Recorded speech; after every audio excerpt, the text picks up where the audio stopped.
After Topo confirms the rumors about a mortal in Universe 11 being stronger than a god of destruction, Virus gets serious. He gives Goku just a couple of days to gather a team for the Tournament of Power, so Goku can focus entirely on training with Whis to boost his power. Otherwise, they won't stand a chance against someone like Jiren. Goku, Gohan, and the others teleport back to Universe 7, heading straight to Capsule Corporation. Their first stop, recruiting Vegeta. The gang heads over to Capsule Corp to fill Vegeta and Bulma in on the situation. At first, the Prince of Saiyan flat out refuses to leave because Bulma is pregnant, and training is the last thing on his mind right now. But thanks to Whis and his handy angelic powers, the issue is quickly solved. Her daughter is born on the spot. With that, Vegeta agrees to train for the tournament, but only after the rest of the team has been recruited. So far, that makes 3 confirmed fighters: Goku, Vegeta, and Gohan. As for Buu, he is still asleep, and according to Whis, it is better to leave him naturally adapt to his recently awakened godly ki, and there might be a chance for Buu to not wake up in time for the tournament. Before heading off to recruit Piccolo, Gohan asks Shin if there is anyone else in Universe 7 worth bringing in. But according to the Supreme Kai, as far as he knows, all the strongest fighters are already on Earth. Assuming Piccolo and Buu eventually join the team, that still leaves 5 open spots to fill. Goten and Trunks were definitely considered, but between their young age and lack of real experience, they are not exactly ideal for a tournament of this scale. On top of that, they will have to learn how to use and control godly ki in just 1 year. And let's be honest, expecting that kind of focus and discipline from kids, not easy. Plus, trying to handle that kind of power in a still developing body could be dangerous. So with that in mind, the more obvious picks for training and learning godly ki are Tien, Roshi, Krillin, and by extension, Android 18.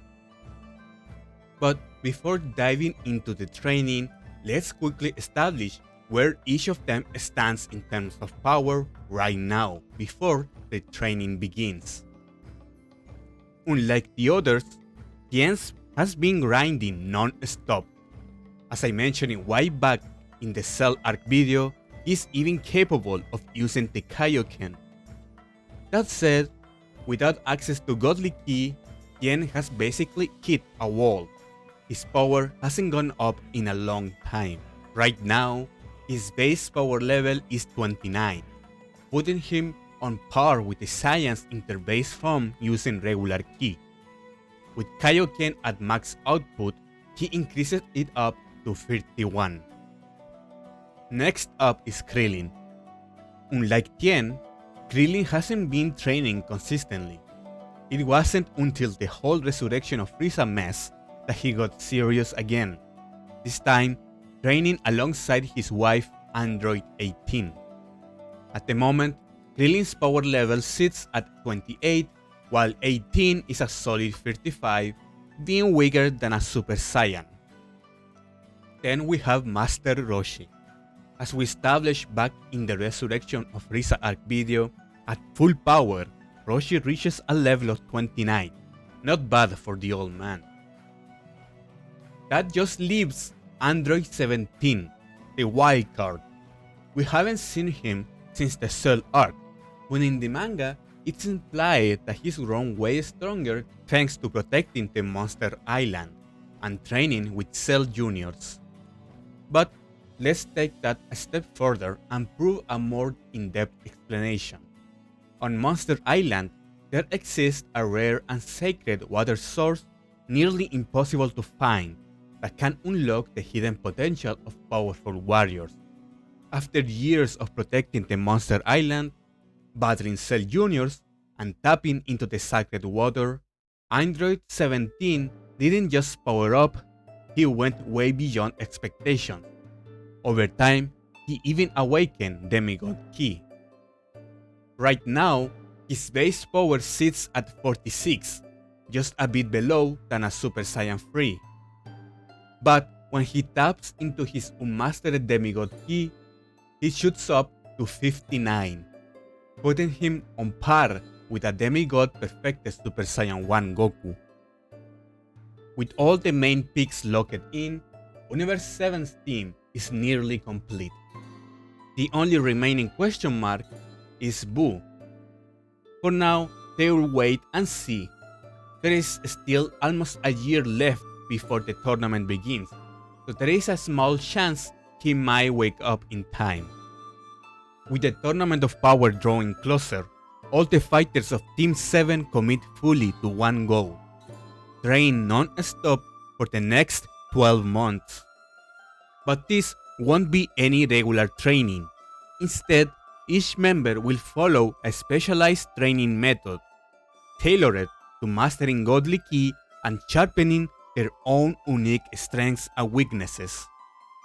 So, let's break down what everyone will be working on. Goku's goal is simple: reach a power level capable of challenging a god of destruction. Pulling something like that off in just a year is practically impossible, unless he can master Ultra Instinct.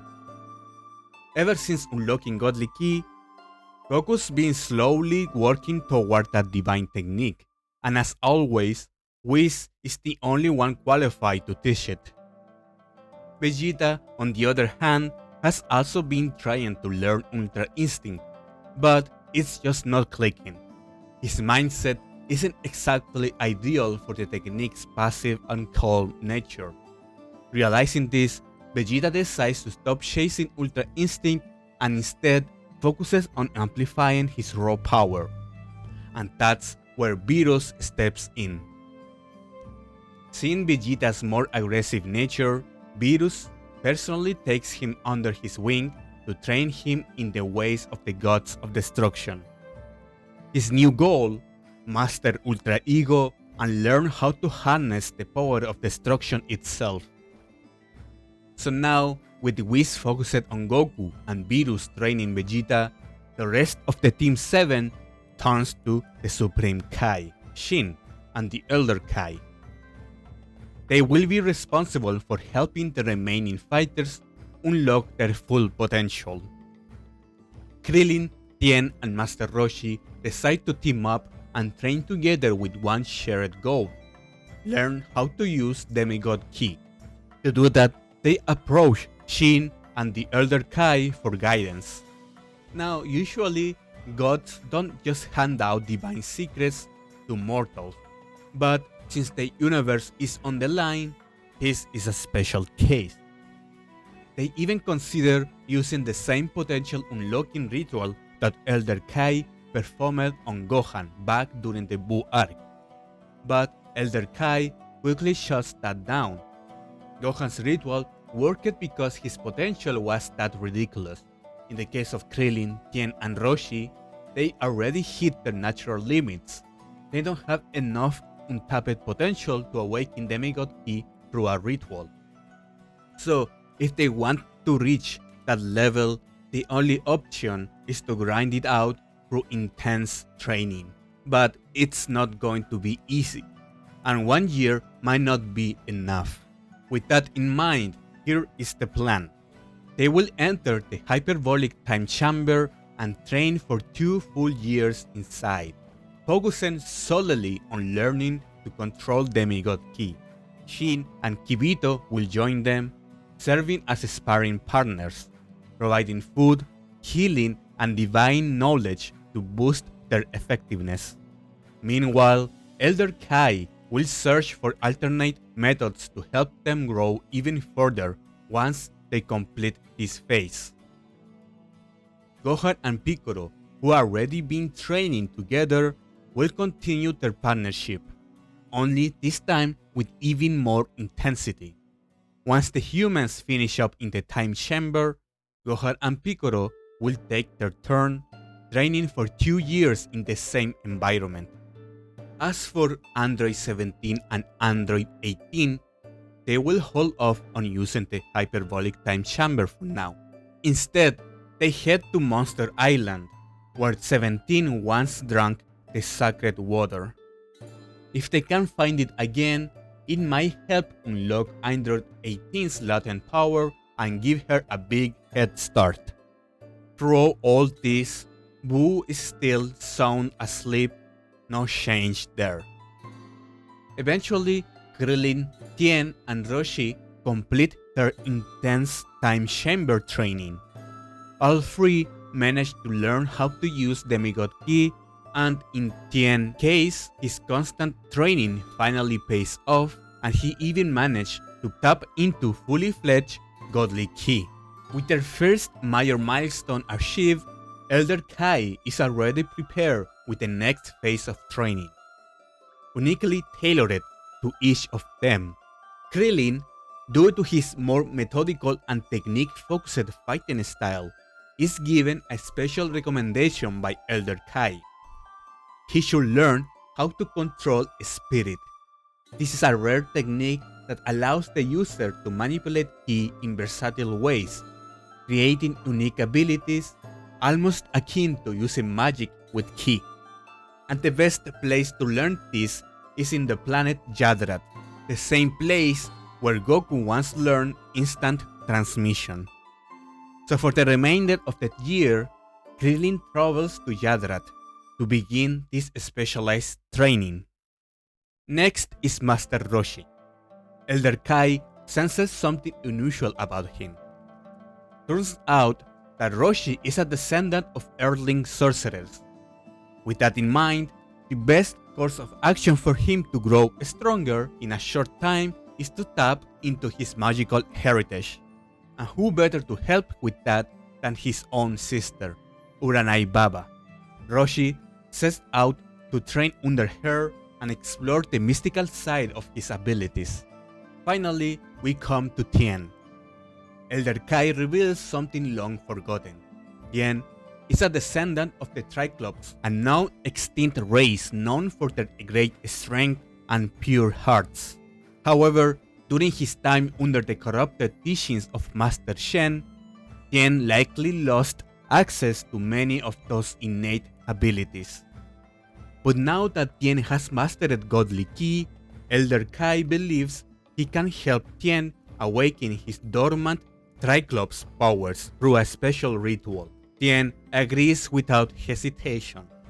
Meanwhile, Gohan and Piccolo are next in line to enter the hyperbolic time chamber. They spend 2 intense years inside, pushing themselves to the limit. During this time, both fully master Godly Ki and even catch a glimpse of what could be their next transformation. After emerging from the chamber, they continue to train with a new goal in mind: reach their next divine forms. As for the androids, 17 and 18 managed to locate the sacred water on Monster Island, the same mystical resource that once unlocked 17's hidden power. After using it to unlock Android 18's potential, they entered the hyperbolic time chamber for 2 years. During this time, 17 focuses heavily on training his sister. Together, they work on mastering Godly Ki. Once they exit the chamber, both return to Monster Island to continue honing their strength. With that, every member of Team 7 has now undergone their own form of intense training, each taking unique paths toward mastering Godly Ki. This not only justifies why the weaker fighters like Krillin and Roshi can fight against Godly Ki users, but also sets up new paths for them to stay relevant in future arcs. Almost a full year has passed, and nearly every member of Team 7 has completed their training and reached an entirely new level of power. All except for Boo. who has remained asleep ever since the exhibition match. With the tournament fast approaching, the team now faces a new problem. They need to find a replacement for Boo, and fast. As we all know, Frieza is the final member to join Universe 7's team.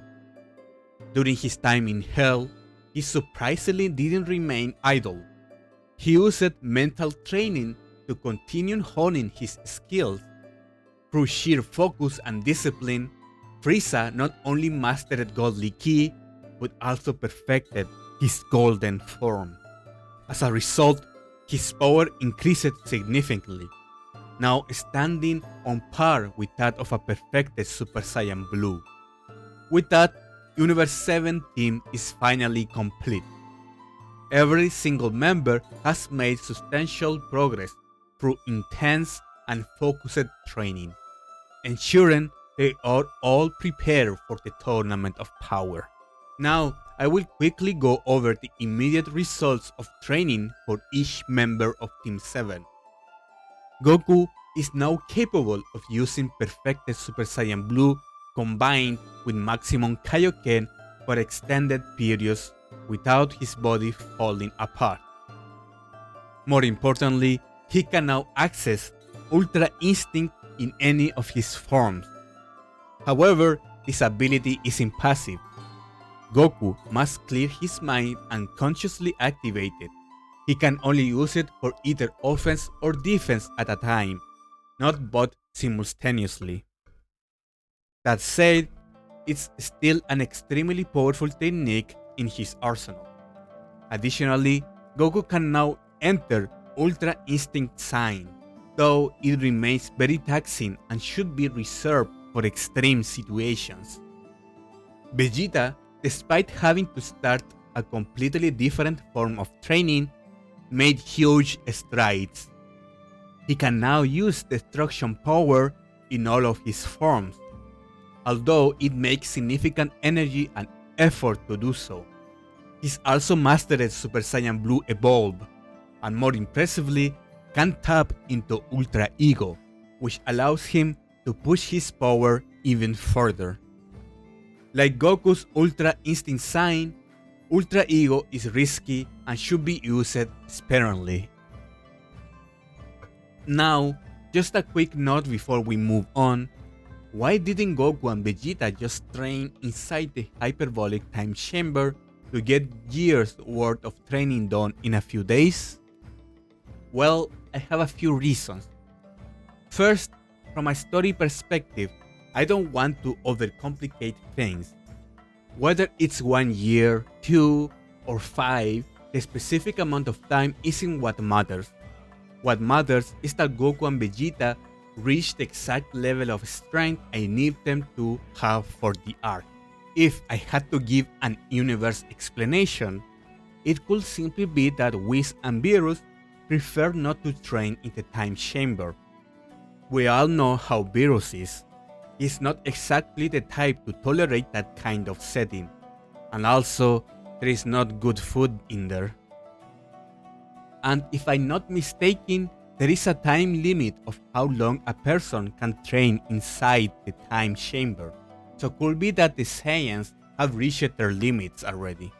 That said, if you personally think it makes more sense for them to have spent a few days in the chamber, that's totally fine. Either way, the result is the same. Now, let's cover the rest of the team's progress. Krillin trained with the Yadrats and learned spirit control. He's not a master yet, but he's capable of using several of their techniques, like improved ki control, enhanced sensing, teleportation, ki clones, and boosting his power via spirit energy. Then, after undergoing the Elder Kai's ritual, he fully awakened his Triclops heritage. Previously, he could only use parts of it, like his third eye and extra arms.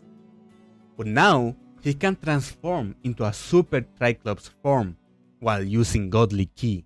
This grants him heightened perception, advanced ki control, and sight through his third eye, and the use of forearms in combat. The form is still physically taxing, so he hasn't fully mastered it yet. Master Roshi, through training with his sister Uranai Baba, learned several magical spells. One such spell allows him to temporarily boost his power significantly. Android 17 and Android 18 both greatly increased their power levels and mastered godly ki control. Naturally, 17 remains stronger than his sister due to his longer experience and head start training. Gohan and Piccolo also saw tremendous improvement. Piccolo now has access to a partial transformation that boosts his size and power, a precursor to the orange Piccolo form. Gohan similarly can tap into a partial transformation by channeling his inner beast, pushing his strength to new heights. And as mentioned earlier, Frieza significantly boosted his power by mastering Godly Ki and refining his golden form through mental training in Hell. He now rivals a perfected Super Saiyan Blue. And with that, Team 7 is finally ready for the most important tournament of their lives. Naturally, the other universes have also been preparing in their own ways, each managing to find and train powerful warriors to represent them. It's clear now there will be no weak teams entering the Tournament of Power. Every universe is bringing its best, and survival won't be easy for anyone.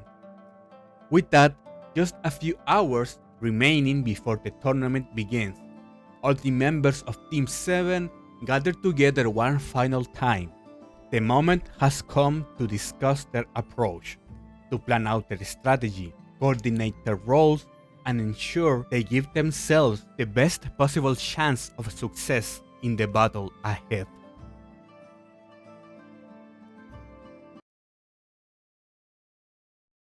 Alright guys, that should be it for this video. Thank you all for watching. As usual, I appreciate quite a lot. See ya next time, and I hope you're having a great day, and if not, it will be better. See ya, goodbye.